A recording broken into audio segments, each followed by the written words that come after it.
And you're welcome back. It's another crucial day in Parliament as MPs lock on over new revenue measures. Government explains that these measures are aimed at raising revenue and will be crucial for government's austerity plans. What you see on the screens now are excerpts of individuals picketing Parliament earlier today and asking MPs to support the revenue measures. We'll be hearing from them shortly, but let's get more from our parliamentary correspondent, Kweku Asante, who will be joining us shortly. I will get Kweku for you shortly, but let's listen to some of those who participated in that exercise in Parliament today.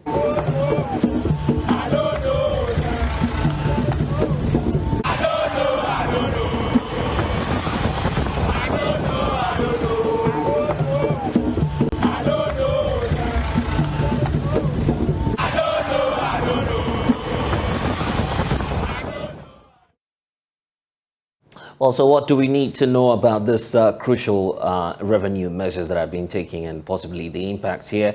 You have excerpts on your screens right now painting that picture for us. So here's what you need to know. There are three key bills that are to rake in a total of some 4 billion Ghana cedis annually. First off is the Income Tax Amendment Bill and Excise Duty Amendment Bill, as well as the Growth and Sustainability Amendment Bill. These are three pieces of legislation that has been proposed as part of measures to ramp up revenue mobilization. And we also understand that this will be critical to our IMF board approval. So beyond that as well, we know that, of course, when all of this is in place, there'll be a focus, for instance, on income tax, which will raising some 1.2 billion Ghana cedis. It will exempt minimum wage earners and will alter the foreign exchange losses treatment in financial statements as well. These are some of the expected changes that will happen in terms of the income tax amendment bill. Then there's the second one, which talks about excise duty amendment bill. It's expected to rake in some 400 million Ghana cedis and will achieve this by imposing some 20% tax on electronic smoking or e-smoking and fruit juices, possibly as part of measures as well to deter, of course, the consumption of some products. The final leg of it is the Growth and Sustainability Bill, which is also seeking to do a number of issues and deal with a number of items, including replacement of the current national fiscal stabilization levy.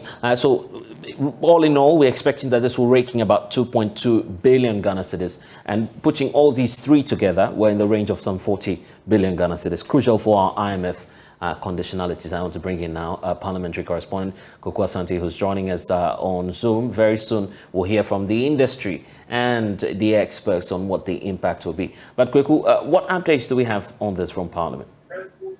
So, Blessed, these tax measures have not been taken on the floor. As of last week, the business statement that was presented by the majority leadership indicated that on this Thursday, these key revenue measures will be taken. Parliament started sitting just under an hour ago. These bills have not been taken. They've been taking other businesses before we move there. If you look at some of the key people who have come into the House, the expectation is that those will be taken. NPP General Secretary Justin Frimpong Kodia is already in the House. The chairman of the Finance Committee, who has not been around for a while, is also here. Sarah Adwoa-Sapor, whose vote has become such a crucial, critical part of all this talk, is also in Parliament. So, barring any unforeseen circumstances, the majority will be pressing ahead with this. I spoke to Ibrahim Muntala Mohammed early on. He says that the NDC are resolute, they've closed ranks, and that they are going to vote against these tax measures.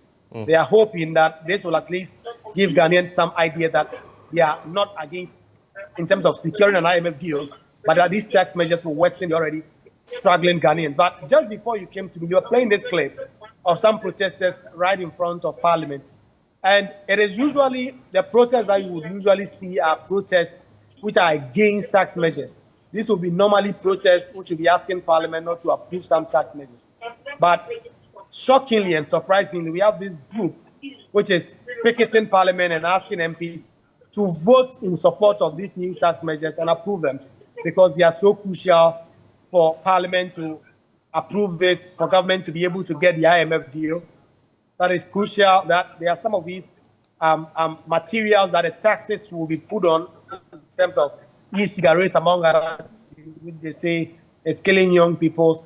These are items that must all be taxed heavily. So we have these persons picketing Parliament just around midday to ask MPs to approve the measures. Listen. And in terms of the numbers, what's it looking like? How many more MPs do we need, for instance, from the opposition side to allow these revenue measures to go through? So if the majority side are able to close ranks, they'll get this bill through. Ordinarily, the majority MPs are 137. But unfortunately, just 2 days ago, they lost one of their colleagues, Philip Baswa, reducing the numbers to 136. But they also have the independent MPU caucuses with them. So they have 137 MPs. The NDC also on 137. The workforce of the NDC MP for Hussein North, who has been injuncted by the court. So that gives them 136. So 137, 136, NDP will be able to go through, get these tax measures passed. Right. If they are able to bring every single individual MP to Parliament today. Okay, we'll see about that. Samuel Agri is General Secretary for the Food and Beverages Association. Thank you, sir, for joining us. A crucial time in Parliament, yet you say that these revenue measures may disrupt your business. How so? Thank you for the opportunity. Now, we look at the government presentation that they made to Parliament to enable them raise this revenue. Ordinarily, they wouldn't have done that. But then going to IMF, and then there's certain conditions for you to go and tax your people so that you can be able to pay back the loan that is given to them. Sorry. If we look at all the measures put in place, we say the excise duties that we are paying now, right from manufacturing and also for imported beverages, they are so high that government needed to do something about it so that at least with the industrial sector, we can be able to meet our production targets, increase our profitability, and passing on to expand our facilities so that we can employ more. Unfortunately, government is saying that, no, what I am going to do is to give you an additional cost. And if you look at the trend of our taxation system that we have in this country, the very people who are paying for the taxes that the government benefits from are the same people that anytime government wants to rake in more money, it goes to these same people and then tax them more for them to pay. And you are not asking whether the industry can really pay what they are paying, or we need to do something to make them have a leverage of expanding. Okay. So let's try and answer that question then. Are you able to afford this and to pay for it? We can't. We can't, in the sense that if you are raising the taxes, you have to look at gray areas where you need to go and get these taxes. Those who are not paying, you make them pay. But you don't go to the same people who are the 80% of the tax contributors. You go to them and then you enforce policies on them to pay more. At the end of the day, you ask yourself, who is going to pay for those increments? Government will tell you that pass it on to the consumer, and they will pay. And the consumer are you and I, who cannot even afford what is being produced today. So how come we go ahead and impose further taxes on them for them to pay? In any case, let's look at the bill that the government has put in Parliament. In there, they said they want to increase the excise duty on tobacco so that they can pay more, and then it will discourage people from smoking. If you look at the international bill of the United Nations, what it says that tobacco, every nation must try and reach the maximum of, or the minimum of 70% taxation on tobacco. In Ghana, we are doing 16%. So why don't you go to the government or parliament and tell them that, look, for what tobacco is doing in the public, this is what we want to do, to discourage the young ones who are coming, for them not to smoke. So therefore, let us go ahead and impose stiffer taxes on them so that people cannot actually afford the tobacco. Because anytime people smoke, when you and I, you have 10 people sitting at a table, if one person smokes, all of you are in danger. If you put alcoholic beverage on the table, if you drink, all the 10 people, it's only one person who suffers his individual ailments that the person will have to find a way of solving that problem. But in tobacco, it affects everybody. So what are you implying? And everything. What are you implying? We are saying that, look, what are you implying by if you want to increase, yes, what I'm implying is that you have areas that you can increase to get in and make the revenue that you want to. So you want government, for instance, to target the tobacco companies, for instance? Is that what you're saying? You see, these are the areas that has been said is giving us problems in the health area. You cannot tell us that beverages are giving us health problems, and therefore we need to increase the taxes. If you look at some of the argument that has been made, and you look at what has been put before Parliament, they are very laughable, that beverages are causing health problems, and therefore they need to increase the taxes. You're arguing that there's no scientific basis for this? Is that the point you're making, sir? There's no basis on that. Because look, if people are suffering from diabetes, it could be hereditary. It could be eating lifestyle. It could be the lifestyle that we live that leads to all these things. Now, beverages cannot lead to that. If you want to solve a problem in the beverage sector, you don't increase taxes because that will not stop the consumption. You call the people in manufacturing and tell them, this is what I am seeing, and therefore this is the way we need to go.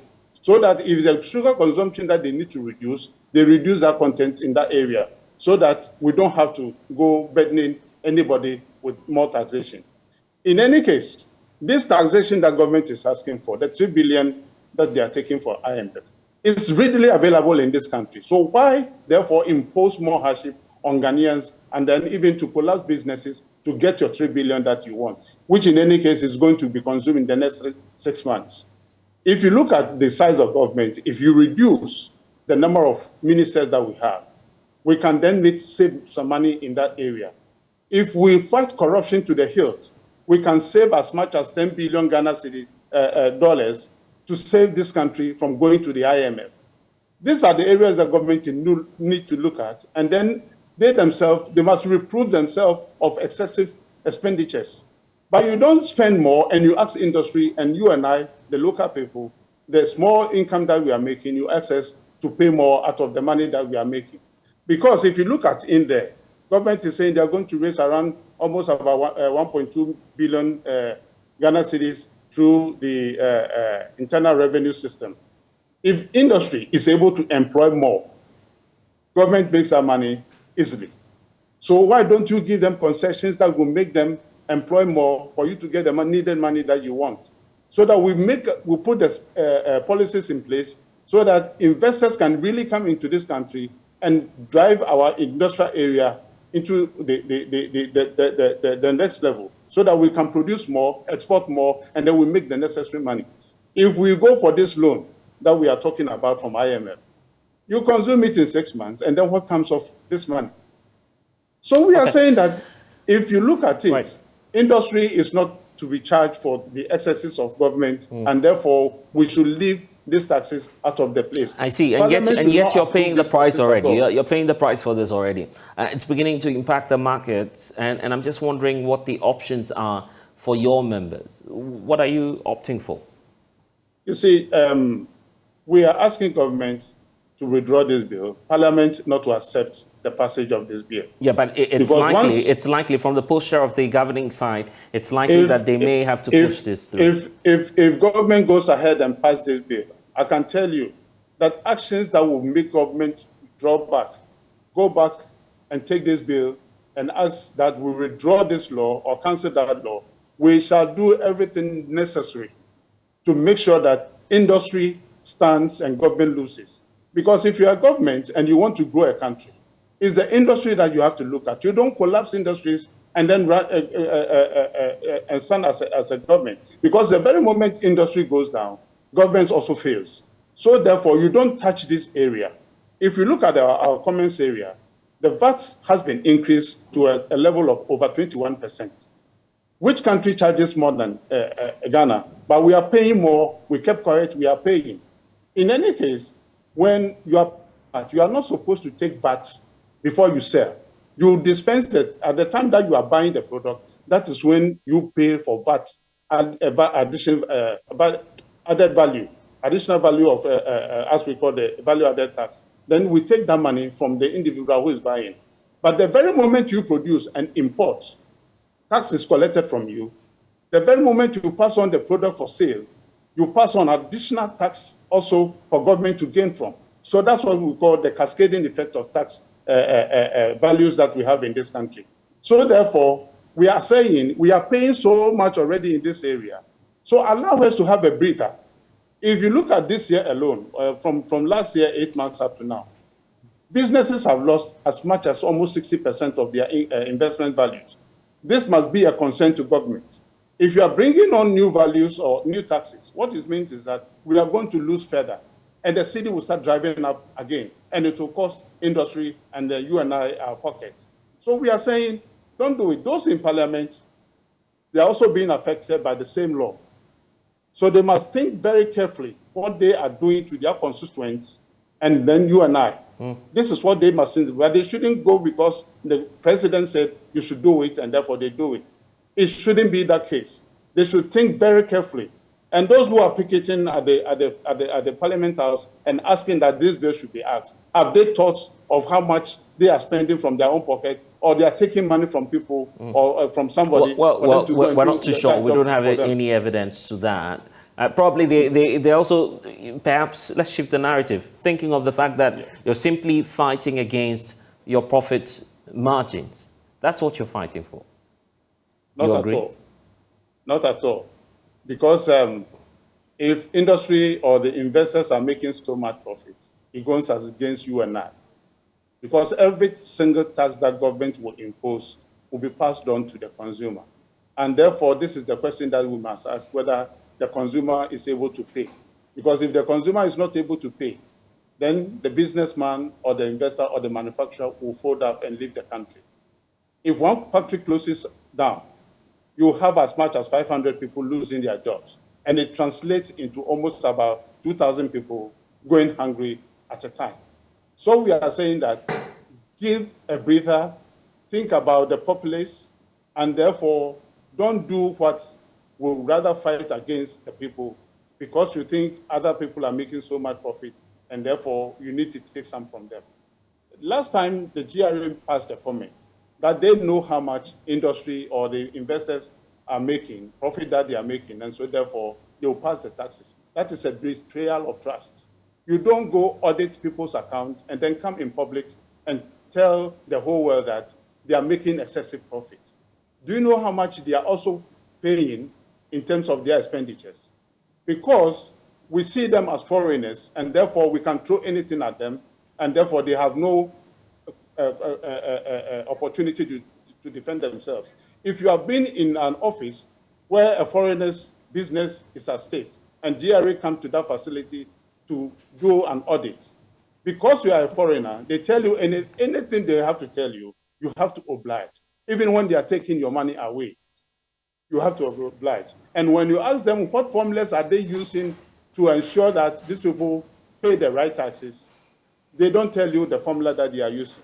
So they realize that you have excess money somewhere, and therefore, or by hook or crook, they must take that money from you.